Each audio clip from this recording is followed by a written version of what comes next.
মাননীয় প্রধান শিক্ষক শিক্ষিকা এবং আমার সকল শিক্ষক শিক্ষিকাদের আন্তরিক সালাম ও ভালোবাসা।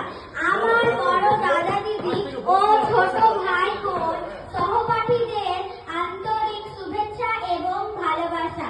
প্রথমে আমি আপনাদের সবাইকে জানাই আন্তরিক সালাম ও ভালোবাসা। আজ 15ই আগস্ট অর্থাৎ ভারত স্বাধীনতা দিবস। 1947 সালে 15ই আগস্ট ভারত ব্রিটিশ শাসন থেকে রক্ষা পেয়েছিল। দেশের জন্য প্রাণ দিতে অনেকেও প্রাণ দিয়েছিল, যেমন নেতাজি সুভাষচন্দ্র বোস, ক্ষুদিরাম বসু, মাতঙ্গিনী হাজরা, বাঘা যতীন, আরো অনেক কেউ দেশের জন্য অনেক স্বাধীন পেয়েছিল।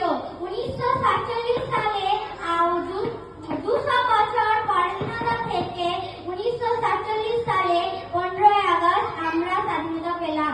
এই বলে আমার বক্তব্য শেষ করছি। বন্দে মাতরম। ধন্যবাদ।